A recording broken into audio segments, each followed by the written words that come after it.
Today's episode, we're just going to hang out with Van Lathan and talk shop, including our playlist for chest day, which he actually got there. He thought I was kidding when I asked for it. One thing that I've been thinking about, too, specific to like sports and growing out of things. I don't know if you necessarily grow out of things past a certain age, but if there's anything that could get you to not like basketball, there's something going on that I think is at least worth talking about, and life advice and a big announcement for somebody on the podcast. It's that time of the year. We're like, what do we talk about? We're like, let's just book Van. So we got Van Lathan here. Higher What's Learning up? with Rachel. What's up, baby? Twice a week. Newest episode out this morning. I know you're locked into the superhero thing. A lot of debate, a lot of controversy out there. Don't know what to do with it. Maybe we'll get to that. What's up? Good to see you. What's up, man? What's up? We were just talking about the fact that I expected to see you a couple of days ago, but you did not show up. And so it's always a treat when we're able to get Russillo out of his den, his palace by the beach. And we were right there partying by the beach, and you weren't there. And me and Kyle had to drown our sorrows. We were very upset. Sounds like you guys got through it all right. So, yeah, he got through it swimmingly. You don't need me. No. Because I realized something when I was down there. Manhattan Hermosa is an oasis. It's a paradise. It's a paradise. Now, at this particular time, there were some drawbacks. It was overrun with teenagers going crazy. Hey, Sonia, who cares? I saw you with them. Get out of here. Wait, there were high school fights? Oh, my God, bruh. Because it was overrun with kids in Hermosa on the 4th. Kalika and I were walking up, and there was a different soap opera happening every 10 or 15 feet. Like one girl was on her phone. She just kept saying over and over and over again, I didn't do shit. I didn't do shit. I didn't do shit. And I was like, Kalika, we have to stop and find out what happens here. But she didn't want to stop. But other than that, beautiful. Sure that wasn't me? Could have been. Could have been. That. She was about, she fit the profile. But no, it was fun, man. You know, it was, but whenever there's a Russillo hang, you know, those are like finding a Ken Griffey rookie card in the tops. You know what I mean? Like, it's like, no, and we thought we were going to get one. We didn't get one. Yeah, I don't know. I can explain in further detail later on. Do you have any trips coming up this week or this summer?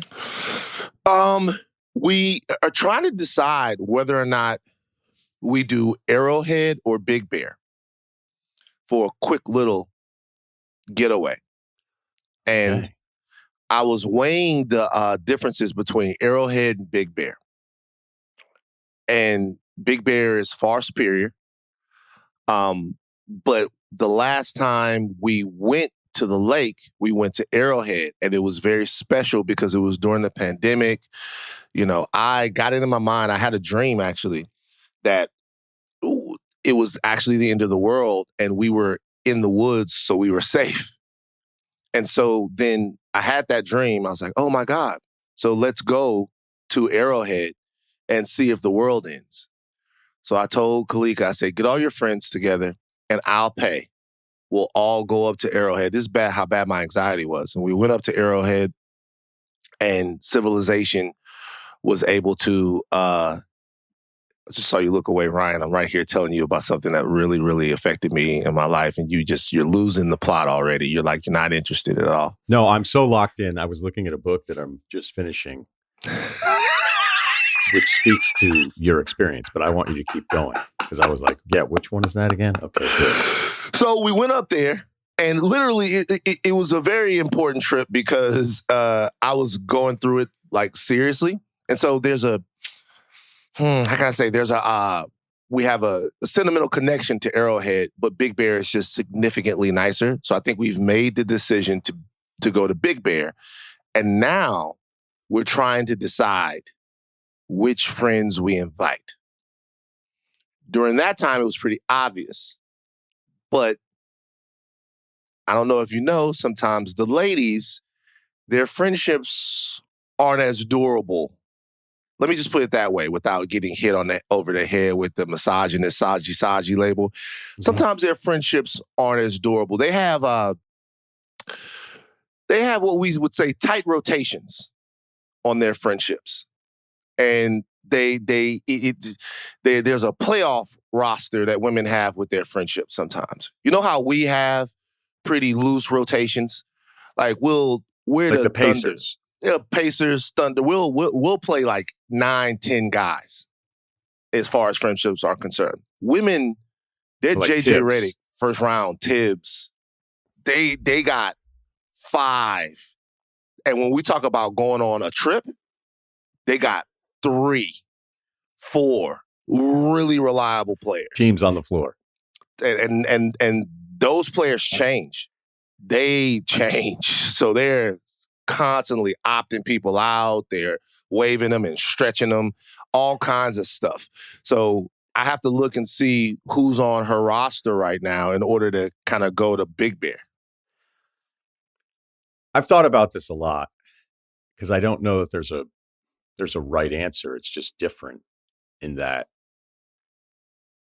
how women become friends and how men become friends and the standards that we put ourselves through, right? Like I've always felt like women can be best friends in a way that's so fast that I'll be like, how could you be this close with this person already?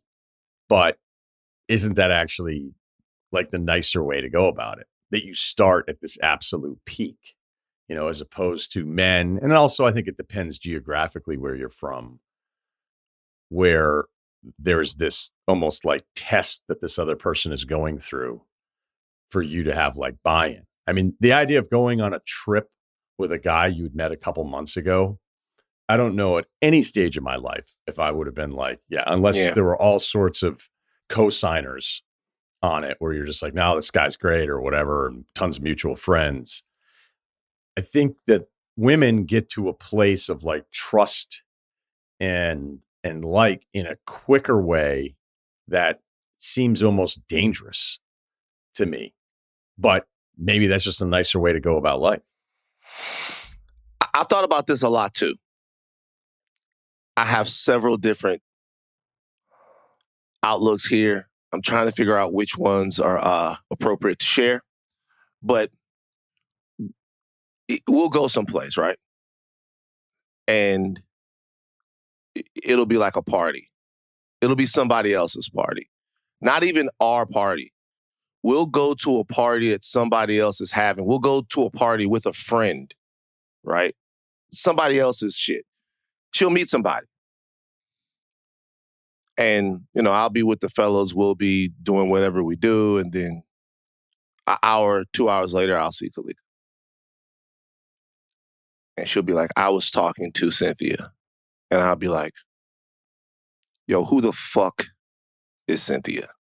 I never saw her. I don't know who you're talking about. You're saying it like I should know who this person is.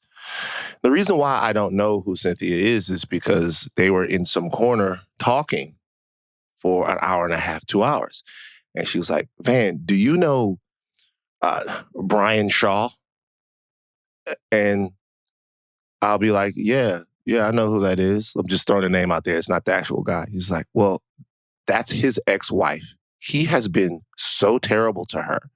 Like, let me tell you what happened to them. You just made up that name because I don't want to run into Brian Shaw. It's not Brian Shaw. It's not Brian Shaw. I'm just making up a name. It's like, do you know what happened to them on their ill-fated Cancun trip of 2016? I'm like, no. And then she's like, well, let me tell you. They go down there and they see some girl that he knew from college and blah, blah, blah. And these are the people that you know, Van. These are the people that you know. I'm like, whoa.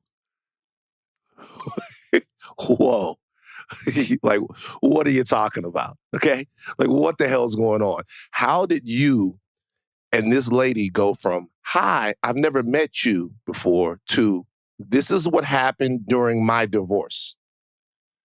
Then what happens after that is there's a 2-week best friend relationship. 2-week best friend relationship where they are best friends.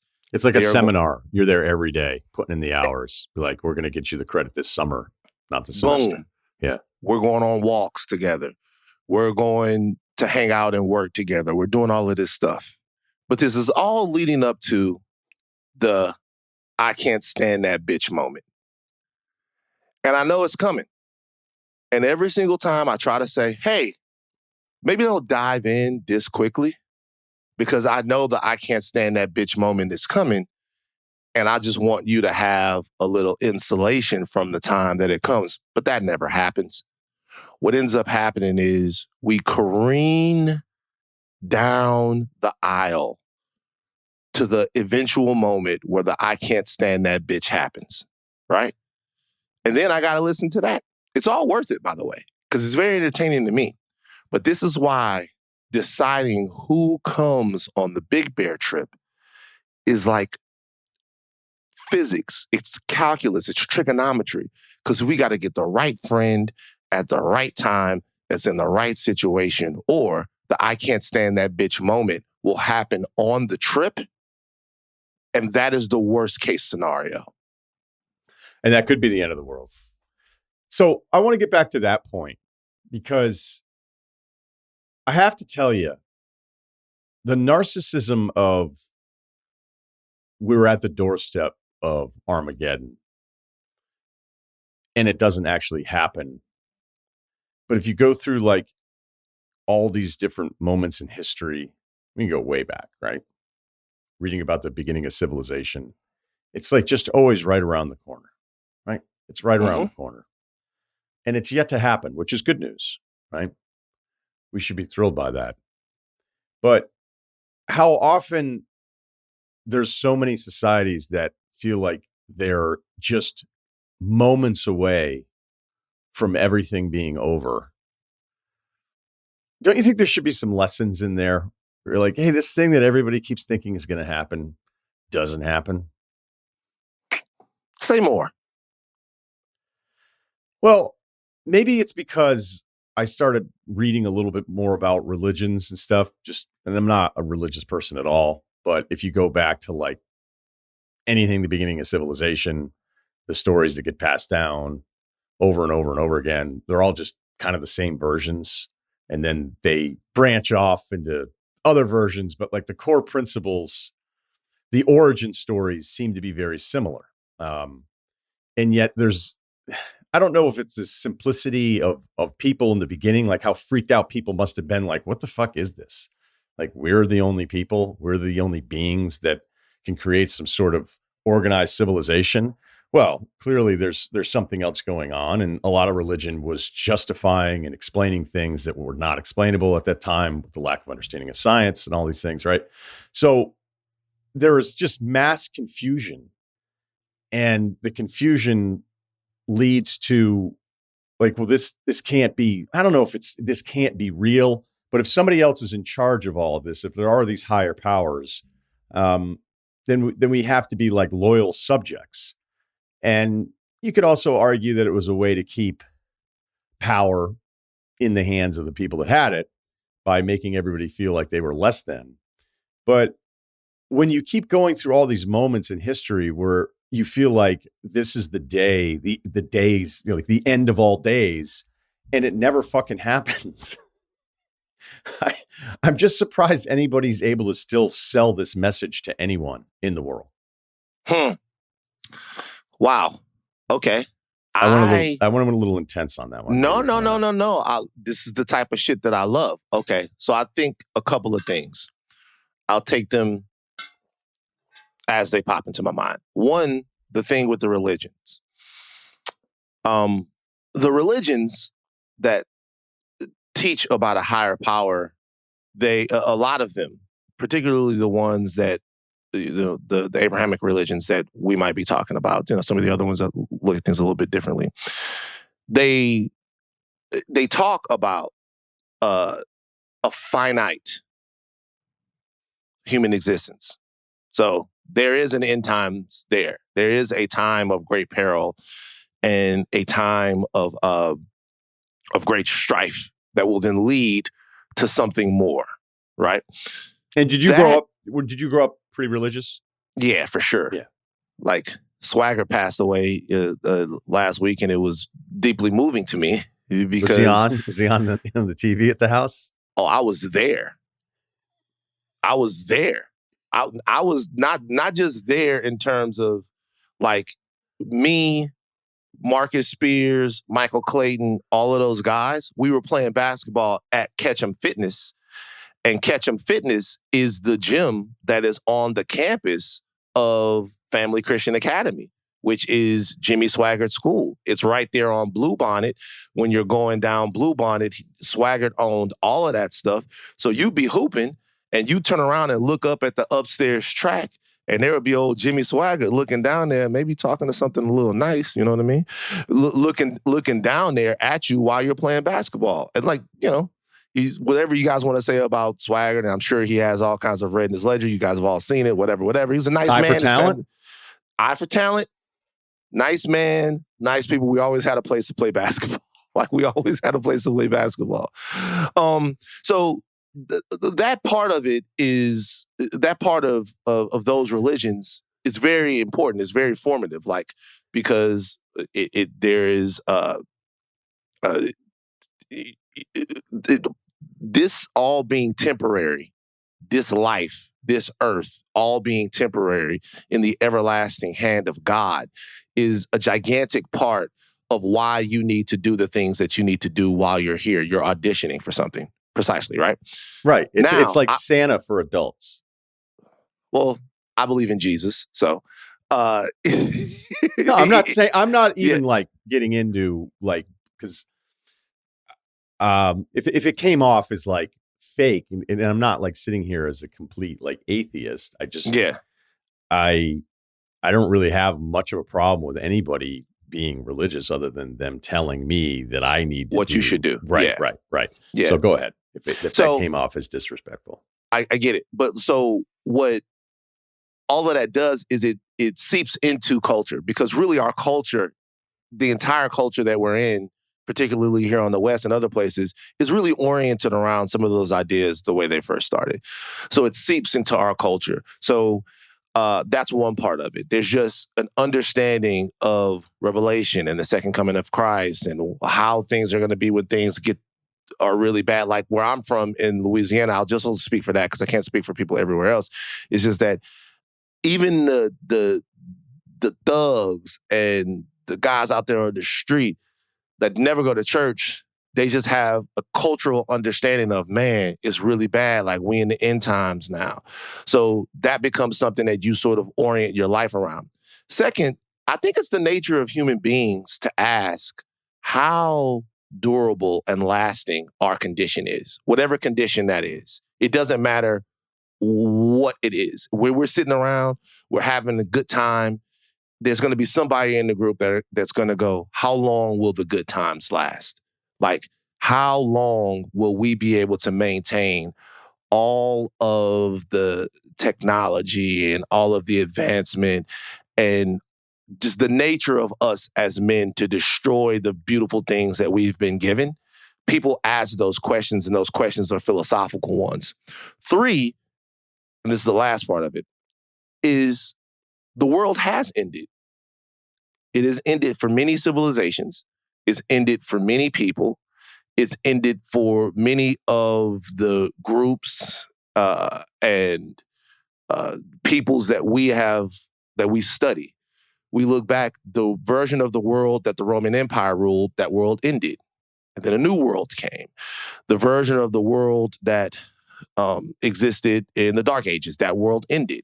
So there have been many different civilizations, many different people, many different cities, many different groups that have actually met their end. They are gone. They no longer exist.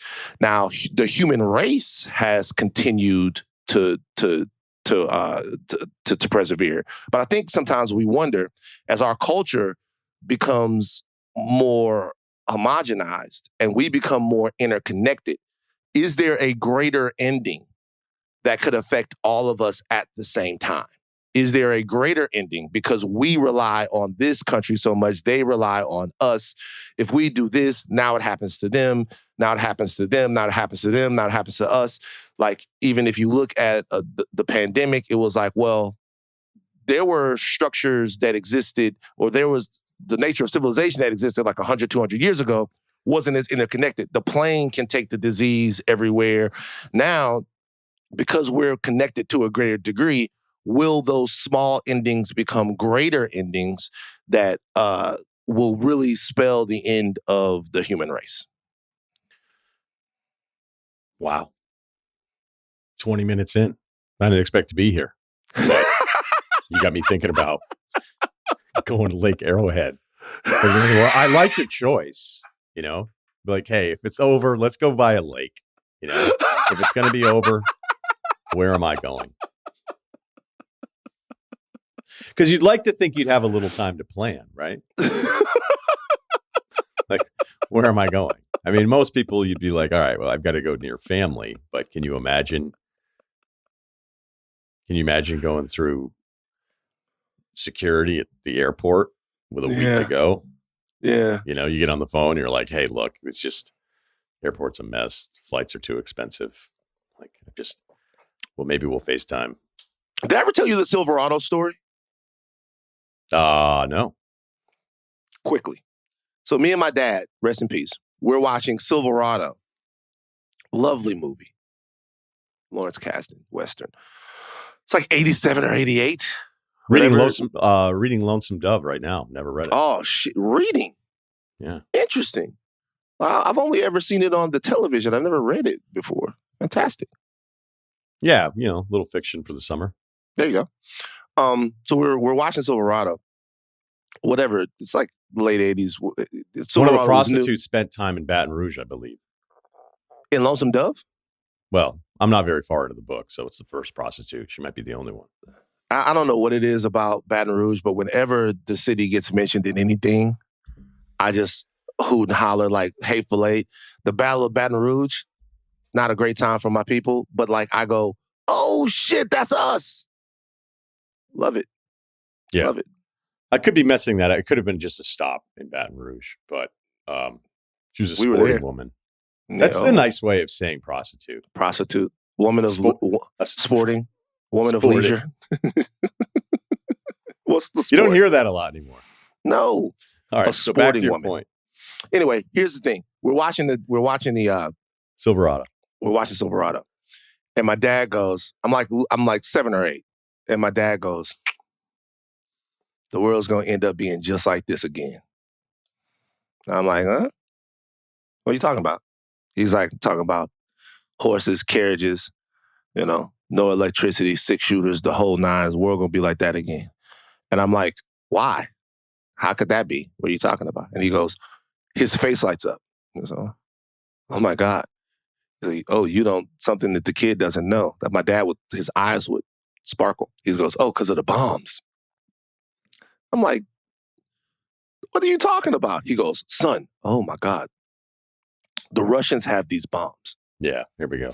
And if they shoot their bombs, and if Reagan shoots his bombs, it will cause a chain reaction across the entire planet and destroy the entire world. And he told this story with such vigor. Like, he could not wait to tell a 7 or 8-year-old kid this. And I don't think he understood how precocious I was. Because most kids, you tell them that, and it's like, all right, cool. I don't know what he's talking about. Like, well, turn on He-Man. I freaked out. Started asking everyone that I could about the end of the world. Asking it at church. Asked, like, what could I do to stop this? Like what could I do to not make nuclear holocaust happen? I'm watching it everywhere. I'm watching in like the fucking little TV movie they have. I'm going crazy. I'm reading books. I'm doing the whole nine. I spent like 3 or 4 years on this. Like, legitimately was obsessed with the end of the world until one thing happened. Titties. Nice. Titties saved me. I saw a bra strap in the 7th grade. I never forget it. I saw a bra strap and I was like, oh my God, it's titties under there. And the thing that happened was inside of my brain, girls and sports just pushed all of those fears right out of my brain. But that story started my obsession with the end of different civilizations. And that's why I've studied it a little bit. Yeah, great point on that, because we're close enough in age that if you grew up at a certain time, you just figured you were going to get bombed. And we were talking about nuclear fallout shelters. And I think at 7 or 8 years old, you could probably spend your time on something else. And honestly, 9, I could say Charles Barkley saved the world, because then I cared about Charles Barkley, and probably the Big East a little bit more before that. Really, Dr. J. Moses, the first time for me. But this is a good transition, because I was thinking about this the other day. I watched the Red Sox no matter what. Didn't care. Didn't matter what the weather was. Didn't care where I was. There's an incredible stat that I've shared before with the audience and no one believes it, but there was a stretch of multiple years where I went 162 for 162. It was just understood. Oh, well, Jesus Christ. Yeah, that's what I was going to do. Loser. Like, really weird about it. And every fucking game? Every game. It was just understood. But then I was thinking about it, and I was like, does that period in your life, because you really had nothing else going on? It's like when you really like a band, you have a friend who likes a band maybe too much. It's because they need something to identify with. And this certainly happens a lot more when you're younger than when you're older. And I was still young enough at the time that I was doing this, that I was like, is this replacing some other void? Now, if it's just a simple, healthy escape, then, what are you doing? Like, it's your time. What's wrong? But I probably was in a place where, I was heading towards being a loser and not super thrilled with my prospects. And I did actually enjoy it. But then I was holding myself to some sort of standard, like I couldn't miss anything, as if, like, that's just an insane thing to think, like, I can't miss anything. I'm telling you, like, if guys invited me to do anything, like during the day, be out on the lake fishing, I'd have a little AM radio going just to make sure I didn't miss anything. And they were just like, so I'm not proud of it, but I'm shocked now, thinking so many years later and going through it, that I'm indifferent to it all. This one thing that I cared about so much. And we're talking like into my 20s, late 20s, this thing that it was part of my everyday for whether or not they made the playoffs. And now it's like, I don't even know the score. I can't tell you what the standings are.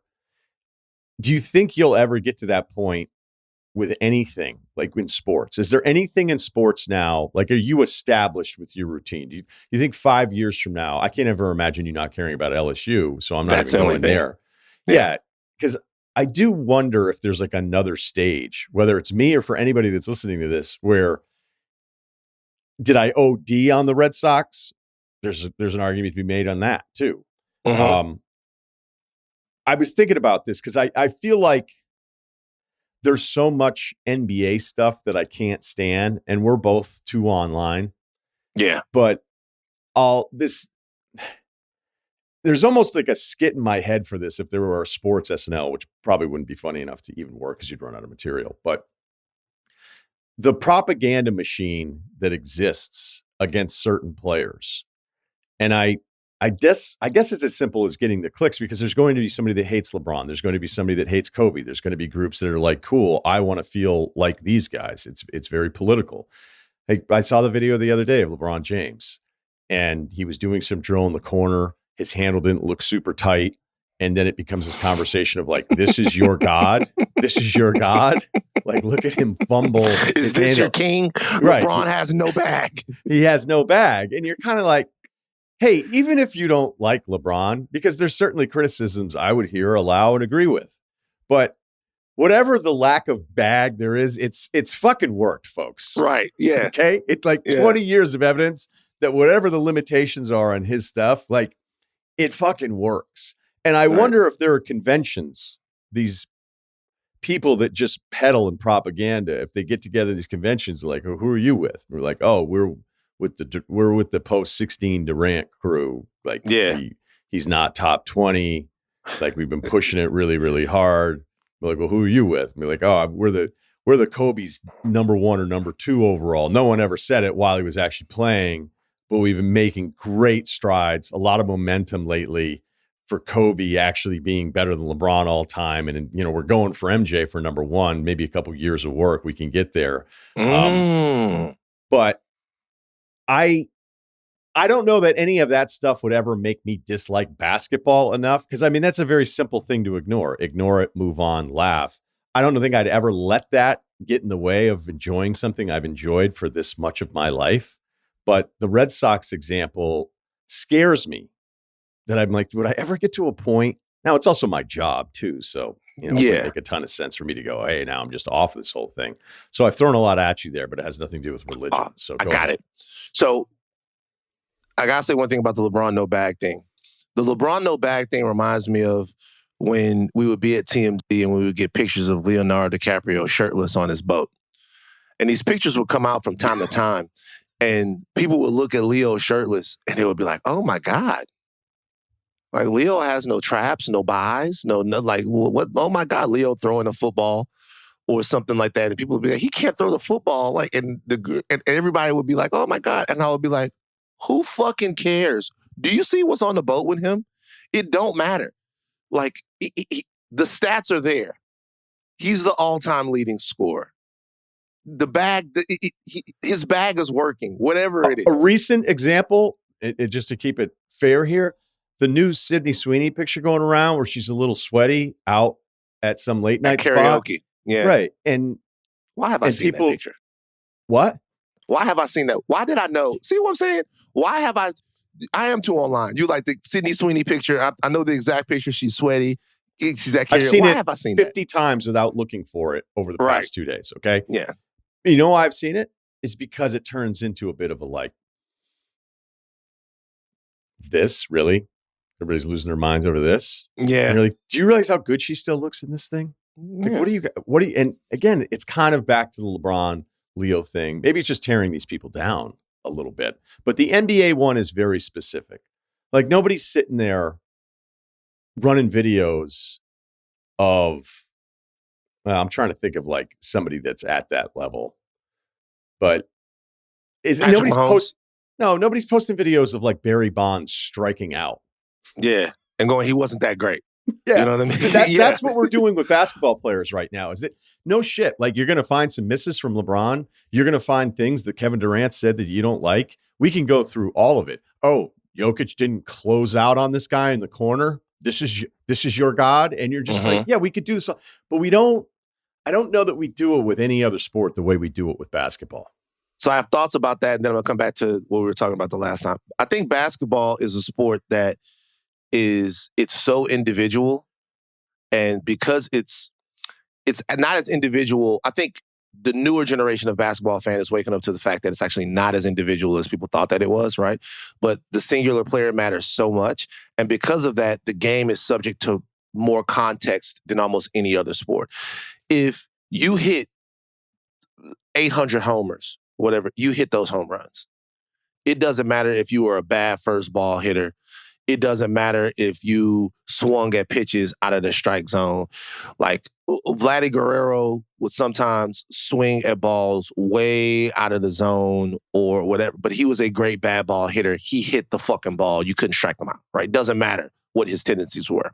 Basketball, sometimes people hone in on players' tendencies to put their accomplishments in context.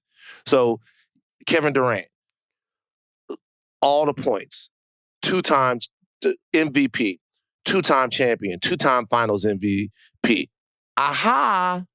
But if you look at this, and if you look at that, and if you look at this, and if you look at that, is he as good as you thought he was? Ridiculous conversation to have, but people have it. LeBron James, all-time leading scorer, all like top 10 in this, top 10 is aha. But if you look at this, and if you look at that, if you look at how he played, when, where he played, how he won, who was there, all of that.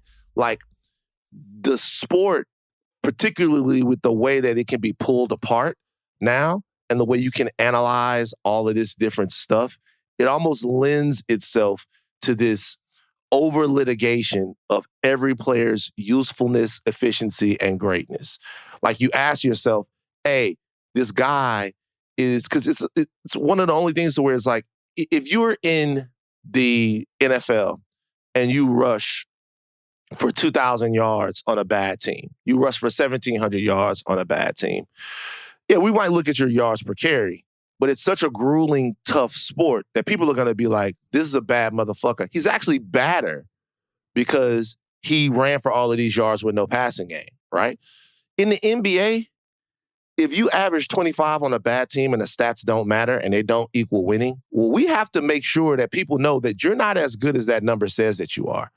So I think all of that has spawned these little religions. And it's funny to me, these little religions. But that's what it is. It's a religion. But it's always kind of a religion of tearing down the target. It is 100% a religion of tearing down the target. Like the LeBron people have to tear down the Kobe people. The Kobe people have to tear down the LeBron people. The Steph people have to tear down the Kevin Durant people. The James Harden people are fighting against everyone. Yeah, they're losing numbers. They're fighting against everybody. But you know what the crazy thing is that's what I actually like about NBA fandom. I don't like, to me, all of that stuff, they're so creative, bruh. Like, they're such fucking scamps and scoundrels and assholes that it's funny to me. It's like sometimes I watch these. So one time I posted on Instagram, this is years ago, what's the best type of pie, right? Like, is it, this blah, blah, blah, blah, blah. And Kevin Durant posted under the Instagram, in the comments, he goes, apple pie clears all. The next comment after that was, win a real ring. I was like, what? I was like, what? I was like, what the fuck? Like, think about that. Yeah. And people get mad because he claps back at these people, but I will clap back too. I'll be like, yo, get off my dick, homie. We talking about pie. You know what I'm saying? Because when any decision, like whatever your relationship is with something that you care about, it's really a personal decision. I would never let any of this stuff make me go, now I don't like sitting at home and watching a basketball game. I can just choose to ignore it. It is hard when you're in it, and it's what we do. And so you'll see something. It's like, okay, what do you do? And be like, well, I'm a 90s guy. And I post like a Jordan Poole turnover talking about how this era actually sucks. Do you think that's a fair representation of like what the game is today? The guy's like, fuck, fair. This isn't about fair. I have an agenda and I stick to it. Right. And, I'm not doing this to be liked. I'm doing this because this is what I'm going to do. And I just would hope that most of those people get to an age where it's like, all right, maybe I don't need to do this all day long. Maybe I don't, because there are players that I don't like that I just will see. And I'm like, this is so incredibly unfair. And then I realize I'm the dummy. I'm the one that's pretending there are any rules to this game, and there are none. Like the hooper versus basketball player that like comes up every now and then. It's just like, do you know how fucking stupid this is? So because Giannis doesn't have like just a sick baseline turnaround, that he's not like a hooper. Mm-hmm. Has nothing to do with the fact that we've never seen somebody with a body like this basically be a two guard. Right. And that with his strength and his agility, we could get into the carrying thing too, like that Kyrie clip that's going around in Wemby in the All-Star game. Uh-huh. The number of carries that are in that possession, and then he misses, so they edit out the miss, right? Just because he gets Wemby turned a couple times, right? Yeah, and you're like, this is like, who's this for? So it would never. I can say that it bothers me, but it never bothers me enough where I would say, oh well, I'm not going to watch basketball on a Saturday night. So, to your earlier point, you don't know what you like until you have options. That's the first thing. You don't know what you like until you have options. You know what you're used to, and those are two different things. Like if you are drinking Miller Genuine Draft your entire life, there's nothing wrong with Miller Genuine Draft, but if you're drinking that your entire life and you haven't had the other beers, you don't know what kind of beer you like. You know what kind of beer you're connected to. So when you were going 162 for 162, if someone asked you what you liked, you'd have been like, I like the fucking socks. That's how you would have said it, right? But Close, yeah. you had never been to Mykonos. You hadn't gone to Spain. You hadn't been with you never been. You didn't know what you liked yet. You knew what was available to you and what you were into. The older you get and the more experiences you have, now you know, maybe I'm a 30 game guy. And then the other 30, I'm going to be on vacation. I'm going to be doing this. Maybe I'm this. Now, I will say there are certain things for me that have endured. I realize that I love LSU football. I love LSU football just because I've compared the college game, college football, to the NFL, the experience of college football to the experience of NFL football to the experience of other sports.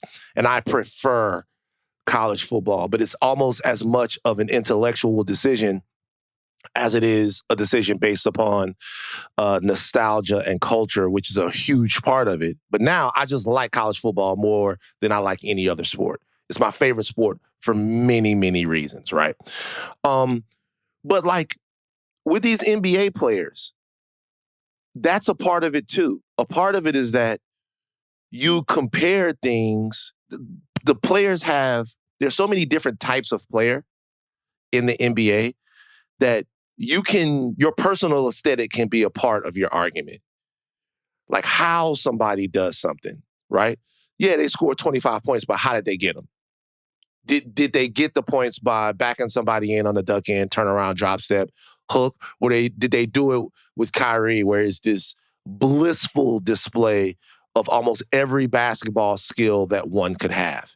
And then you go, well, oh my God, well, if Kyrie Irving were 6'6", he'd be the greatest basketball player of all time. Well, if Kyrie Irving were 6'6", he might not need to do all the things that he does right now at 6'1" to score.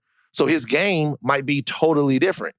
But for the power players, you have Shaq or Dwight Howard or whomever. For the finesse players, you have Jokic. Everybody gets to argue. They're not really arguing about the players. They're arguing about the superiority of their aesthetic, the type of basketball that they like to watch. Last thought before we let you go. Did you do your playlist? Which playlist? Oh, we had a homework assignment. Now I feel like this is like when Bill will say, hey, did you do your 7 fake trades? We can do this another time.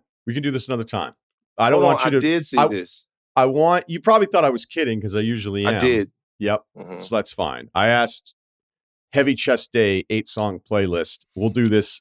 It's easy though. We'll table it for next time. No. I can do it off the top. Starts off R. Heavy Kelly. Chest Day. No. Build to that. Okay. No. Starts off What Up Thug, 50 Cent. All right. Then we're going into C Murder, Magic, C Murder, Mr. Magic, Snoop Dogg. I don't know if I could.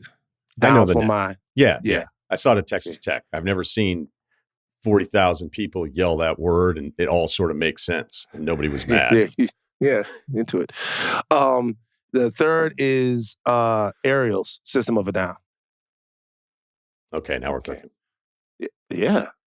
I mean, we got 3 System of a Down that are going to be on here because Jet Pilot is next. Right? 3 System of a Down songs are going on here, and then Toxicity. Those 3 songs are going to get me through the middle of it. We're coming. So how many songs are we up to now? That's 3 into 4, 2 System. 3, 2 System, and then we're coming back to a little known Hot Boys song, right? It's called "I'm a Hot Boy" on the Hot Boys album. That makes sense. BG and Juvenile is on the hook. crazy hard record. Then Mac, Murder, Murder, Kill, Kill. Not the most uplifting song, but I know what you need. It's the end of the pump. It's the end of the pump. I gotta kill this set, and I'm getting to it. Second to last is interesting because you're not gonna be into it, but it's probably Korn, Freak on a Leash. My Uber driver the other day said they're trying to bring the Korn sound back. Right. I don't know why. I just I like that. I used to like that guy. I don't know why I fuck with those guys. And then, I mean, the last one to me is the hardest record that's ever been made. That's is Hit 'Em Up. That's the last song. Hit 'Em Up, the hardest record. The hardest record. If you want to have enemies, if the song that makes you wish you had an enemy that you could be that mad is Hit 'Em Up. But I have these songs in my workout playlist. There's other songs on the workout playlist, but a lot of times the workout playlist gets a little bit more metal. Yeah. So what's yours? I went with Walk by Pantera to know that, okay, this day is a real day. Okay. Like, be ready. Like, no fucking around. Put the bands away. Then into Toxicity, which I still don't. You have it on yours too? Oh, yeah. Okay. You could start with Toxicity, which could set the tone the same way Pantera could, right? I need it in the middle. No, because I need to, you know what I'm saying?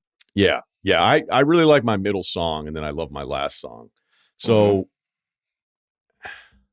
the first time I heard Toxicity, just the first few notes of it, very few songs have ever stood out where I knew exactly where I heard it, and I went, "Whoa, what is this?" And I just went, right. Boy, those guys are so great. They're the best. All right, so into H from Tool. I could have done an entire Tool set. We didn't want to overdo it here. Didn't want to get greedy. Then we're going to go way back, the middle, right? When you need something a little different, maybe a little bit more melodic, an ode to the orchestra feel. Woodpecker from Mars, Faith No More. Oh, shit. Yeah. Faith No More. Yeah. What was the song that used to play nonstop on MTV by Faith No More? What was that one? Epic. How did it go? It was Faith No More. The guy had like one braid or something. I don't know. Whatever. Yeah, that guy's considered, I guess, by some scholars have argued, perhaps the greatest heavy metal singer, hard rock singer of all time. All right, then I'm going something a little newer. Idols, Mother. Then Crystal Skull, Mastodon.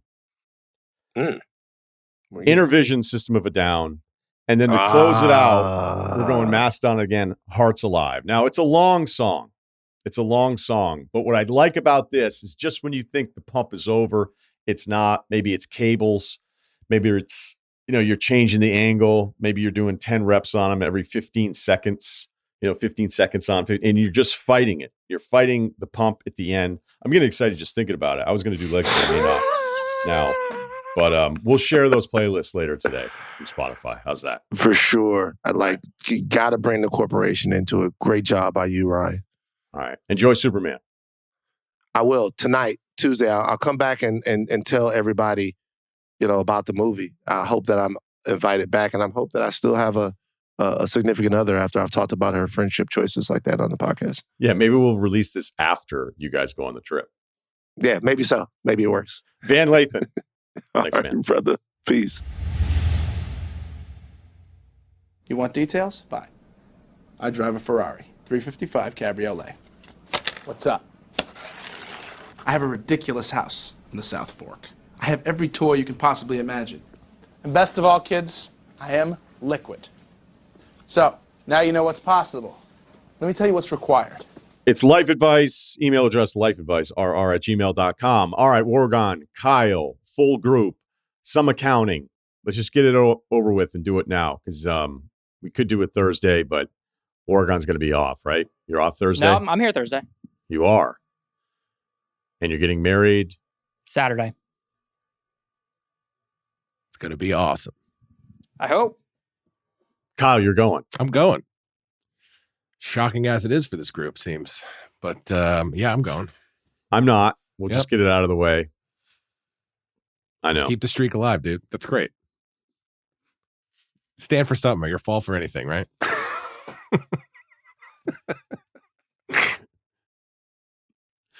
Yeah, because I know I'm going to get a ton of shit for it. That's fine. Wargon doesn't seem to care. So there you go. All right, silence. Let's transition out of that. I'm hoping it wasn't an empty gesture and he's like, damn, Kyle actually is going to this thing. No, So we're happy to have you. all right, you could just get that out of the way now if that's the case. All right. Yeah, my friend from college is actually SVP's producer. So I got you seated right next to them. You guys can just talk about Ryan and Scott the whole time. Yeah, I don't think I'm going to do that. I wouldn't. Yeah. That's a boring wedding topic. Did you debate whether or not to even bother inviting me? No. It was always like, I have to invite It was like once we were going to invite the work people. Yeah. Is Ceruti going? No, he's got a family vacation. He also just had a kid. Fair. I did not just have a kid. But MLB's going. Like, it's a crazy time. It really is. Home run derby around the corner. Right. Yeah. I think, right? Oh, man. All right, let's cheer up Wargon. Wargon's Arthur library card reference. 31, 6 foot, 185. Once listed as 6'3" in college for hoops. Player comp is a 2003 Brandon Knight. Good player. No gym stats or question, but wanted to shout out an ignored Wargon reference from a previous pod. I was catching up on the pods after being overseas. Listen to the Russillo Tuesday, July 1st pod. You're not that far behind. So during Life Advice library card discussion, Wargon dropped, having fun isn't hard when you've got a library card. And it rhymes, so it's kind of a bar. The reference went rightfully unnoticed by Kyle and Ryan, but I want to make sure he got his flowers. As an avid PBS and Arthur fan growing up, I had the Arthur and Friends cassette pictured below for my Walkman. Track number 2 is library card. YouTube link also involved here. Listening to it for the first time in 20 plus years because of the Big Oregon. Thanks. So that is a song. Those are lyrics from a song. I just assumed that was like the National Library Department's slogan. Like they just bought that. It should be. I thought it's trademarked. I guess like I heard said, it's from Arthur. Did you guys watch Arthur? Kyle, you? Yeah. Yeah. That was a great intro song. I'm probably up there with top 5. Yeah. I was a little old for Arthur at the time. So that makes sense. Yeah. Yeah. Yeah. I did not catch that reference. So I guess a lot of people knew that. And did you have the cassette tape as well? Or you just locked into the show? I had the cassette tape. Yeah. Just on TV. This guy has the cassette tape still. Still is impressive. I think, unless he sent us a picture. And the picture that he sent, he said he threw it in a Walkman, right? Yeah, he probably still got it. You don't just throw away your Walkman. You don't? I don't think so. Do you? I think you might. I don't know. You still have your Walkman? Yeah. Do you still have one? I had a Discman. I didn't really. I had like a. What happened? Well, that's not a portable thing. Like, I get throwing out a VCR player, but if you find your iPod Nano, you're like, wow, garbage now. I don't think so. I couldn't have iPods. My dad was a Microsoft guy, so we always had MP3 players. There's a good chance you pawned the Discman, so you didn't throw it away. No. I think the Discman is in Poughkeepsie in my house. I wouldn't have thrown that away. I'd like to see you start rocking that again. Just never quite fit in the pockets, unless I had like a big overcoat. Wintertime, I had no problems, but like trying to wedge that into a jean back pocket, just, Anyway. Yeah. I just remember the skip technology. It was like you couldn't have come out with bullshit that. Technology, you mean? Right. Come on. Yeah, but just from like the beginning. What's this 10 times thing? Where was that a year ago? All right. This one is maybe it's not a tough one. Maybe it's not a moral dilemma. 30, 6'4", 240 pounds. Let's just say a 6-minute mile is unachievable for me. Well, 6'4", 240. Wife and I recently moved to a new city and home. Our neighborhood is a good part of town, secluded, completely fenced, gated around the perimeter. Becomes relevant later. All right. So completely fenced, gated around the perimeter. Responsible. We closed.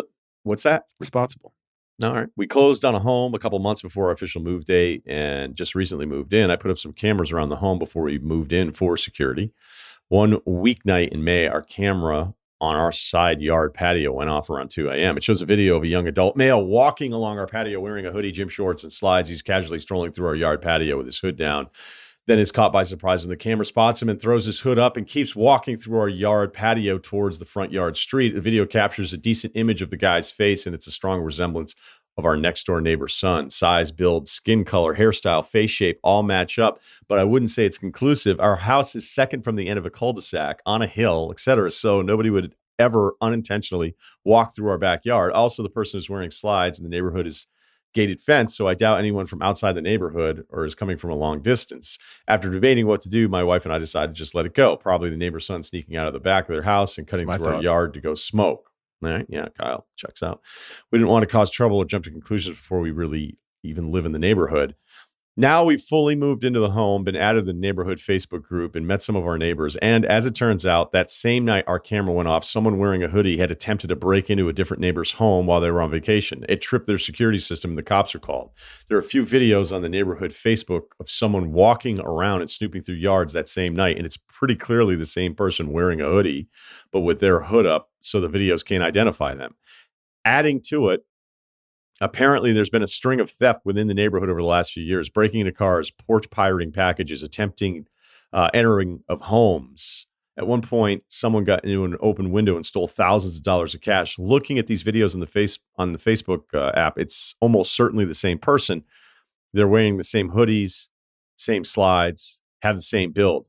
Ultimately, we only have the video of the individual's face. So they have the only individual video of the guy's face that broke into our neighbor's home and possibly committed other thefts. I think the reason the guy's hood wasn't up in our video is because he was just initially leaving his parents' home and didn't expect us to have newly installed cameras right there in our side yard.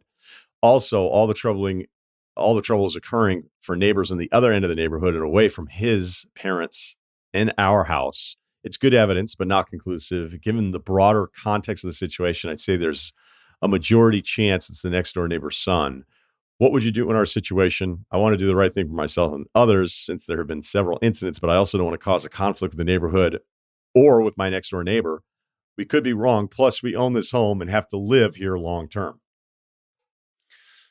Kyle? Okay. At first, I was like, don't jam this kid up. Maybe he's just going to getting a dime bag or something and he's got to go the long way. But now I'm thinking what you have is like a piece of a puzzle that I'm not saying there's a task force for this neighborhood, but if people are breaking into homes, usually like the local cops have like got some sort of report. They haven't caught this guy. They'd love to do that. So you could just give your like we have a face in this video. I've talked to some of the neighbors, we think maybe this is a piece of the puzzle. And that's all you have to say. You don't have to say, I think it's Johnny from, across the street. You can just say, this is what I have here. And then your conscience is clear and you've certainly helped whatever their long run investigation is. And, and you like, cause you don't want to be a part of a mix up. Told you that I was a part of the mix up with that whole gym locker room thing. That sucked. And that guy was sure it was me. That guy who had his, locker ran into, and that caused me a huge problem. But so I would just do the good citizen thing without becoming a fucking detective. I think you could totally balance that and feel good about everything. I think that's right. You post a picture on like a Facebook group and you let everyone else make those decisions. You're doing the right thing with basically no accountability to yourself. And it's like, if someone is breaking into like houses in the neighborhood, like you don't want to live in that neighborhood. Like you just became new homeowners. Like you don't want that for yourselves. So I think you have to get this picture out there, but you also don't want to be like going to the neighbor and being like, is this your kid type of thing. Yeah. I mean, ultimately I think I land on fuck the kid because he's the one breaking into people's houses. So what's the which discussion? Kid is the question. Right. They probably have this grainy picture. Right. The email said it's probably their son, which means that they can't even make that determination. But you're not Well, a you cop. could- If the cops think it's him, they could just be like, let's go take a look in your closet. Oh shit, look at these 3 hoodies we've seen before. But if it's not Right. that, then it's like, all right, have a nice day. Sorry for the trouble. And you're remain nameless. But I mean, is there any benefit of going to the family first and saying, hey? I don't know, man. What? I don't know.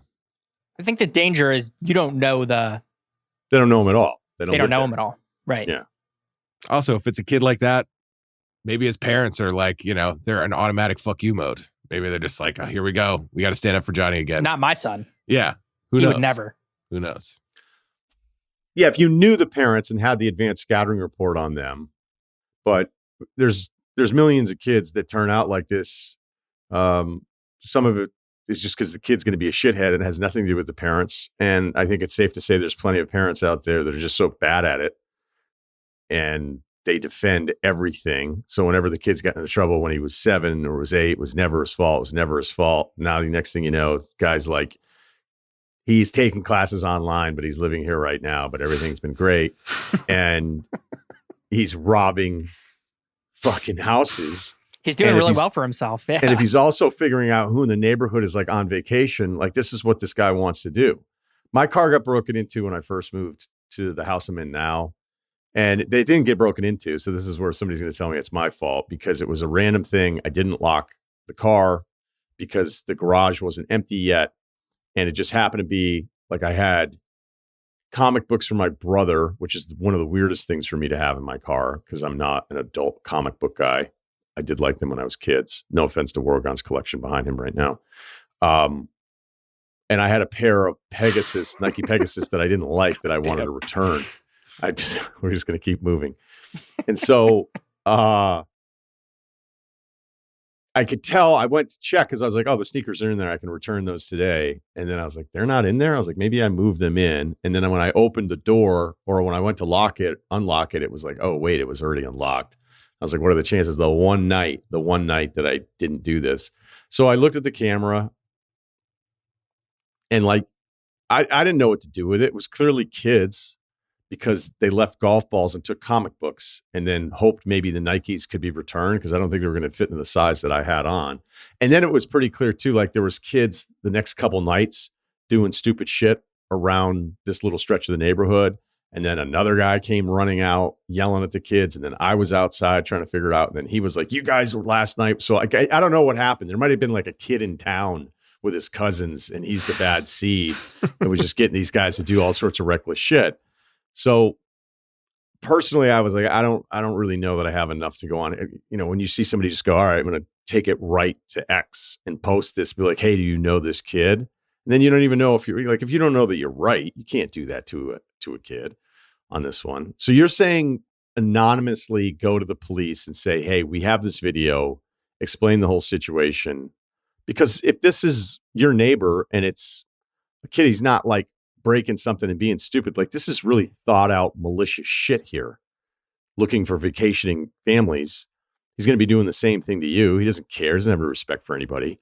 So maybe the wake up call without you being the messenger is the right thing. Because I can't imagine any scenario you're seeing your neighbors like freak out about this thing and you having maybe the best evidence of figuring out what's going on, maybe recovering some of the stuff where you just let it go because you don't want to be disruptive, which I don't think you're even really saying. So I doubt too many people would agree with that method. Yeah, I'm still like shocker. I want to give the neighbor kid the benefit of the doubt. Benefited from a few of those in my day, but I think like I think I'd even be 50-50 on telling my hunch. I don't really think it's an issue if you're just like, to me, I haven't even been there that long, but this kid does this figure looks like the guy that I've seen that lives across the street. I'd be 50-50 on like pointing him that way. But I think if they've got ring cameras from other people and no one has been able to get the face, this could just do, you're more than doing your part, I think. But yeah, I mean, they said he stole thousands of dollars, right? Like over $1,000. Like that's significant. That sucks. I think you sort of lose the benefit of the doubt at that point. All right. Let's see here. Did Bill and Ryan ruin my career prospects? Hi, guys. 6'2", 195. Game like white Isaiah Hartenstein. That was a revelation. Yeah, it was.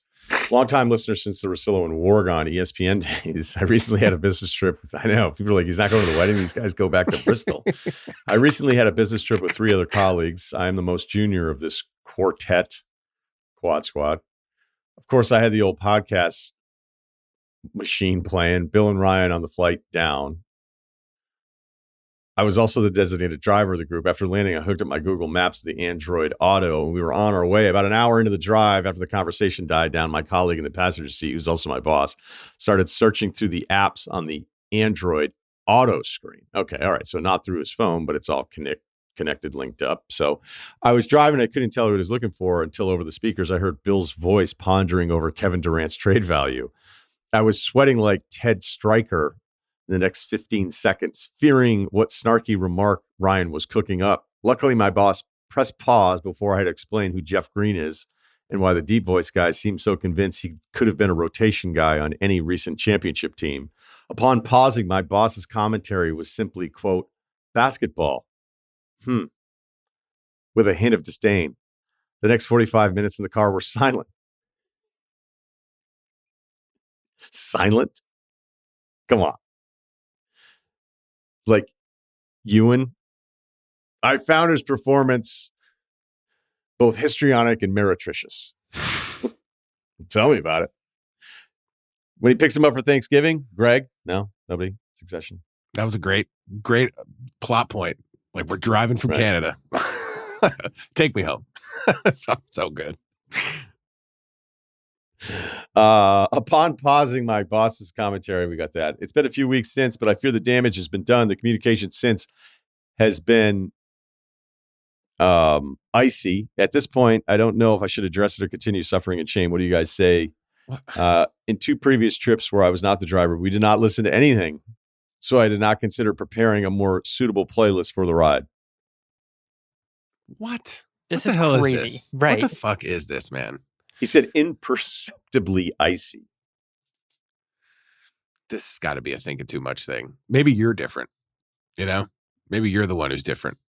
Just watching Sopranos when Pussy's talking to Skip and he's like, Tony knows you got to remember you're the one who's changed. Maybe you're the one who's thinking all this weird stuff. I mean, how can it be like, oh, this guy enjoys, thought leaders talking about the second biggest sport in the US? What are we talking about here? This is insane. I don't know. Yeah, I mean, you're overthinking it. Like, it's not like they said anything. He just said basketball. Like, you're totally fine, man. You have interests? All right. Right. Wasn't like you were listening to the wrong side of the Israel-Palestine debate. Right. I mean, what the fuck? I don't understand. What did your boss think you were whatever like that voice boss memos is on thinking. from work? I don't know. Yeah. I'm just saying it's all subjective, but I don't think that this can't be a reason. I don't know. If it is, find a new job. No one could be this difficult, right?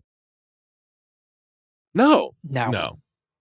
Right? This wouldn't even be a little thing in a Curb Your Enthusiasm episode. It's like so harmless. It's too stupid. It's no way. So not ruined is what we're saying. Not ruined, man. Not ruined. I mean, could you follow up? It might be worth, just for your own feelings, it might be worth you just going, I feel like something changed since no, you pressed play. I don't think if you can't do that. Is this because I walked in on you in the bathroom? Right. There's like some other aspect that he's just not mentioning. The door doesn't lock for the child's safety. Yes. That's a Why good don't you one. just lock the door, man?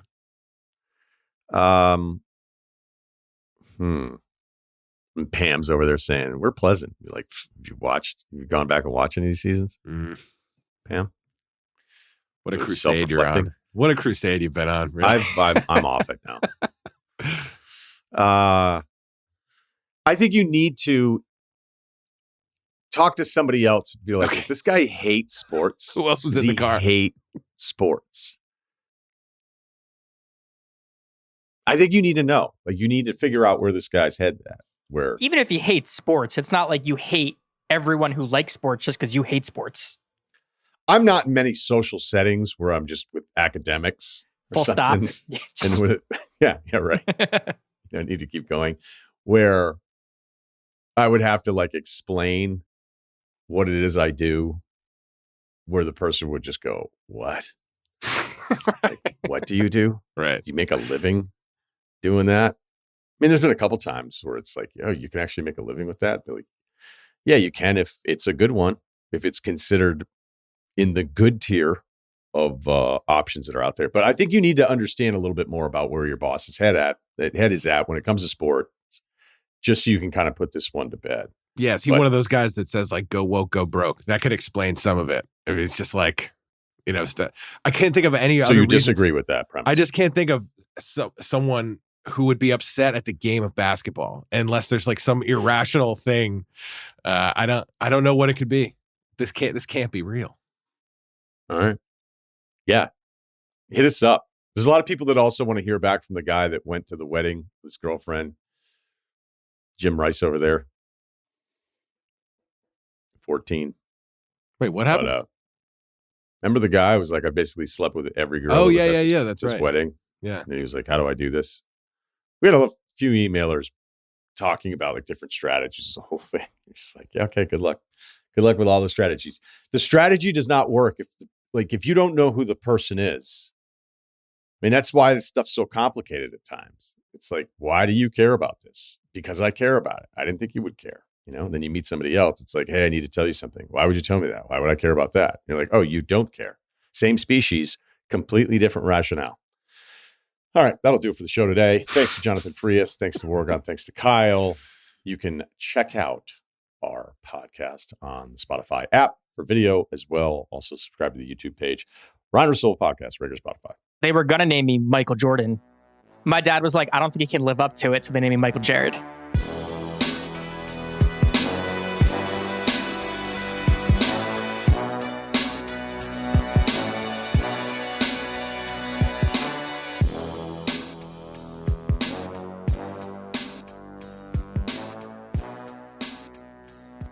Must be 21 and older and present in select states. For Kansas, in affiliation with Kansas Star Casino, or 18 plus and present in D.C., Kentucky, or Wyoming. Gambling problem? Call 1-800-GAMBLER or visit rg-help.com. Call 1-888-789-7777 or visit ccpg.org/chat in Connecticut or visit mdgamblinghelp.org in Maryland. Hope is there. Visit gamblinghelplinema.org or call 800-327-5050 for 24/7 support in Massachusetts, or call 1-877-8-HOPE-NY or text HOPE-NY in New York.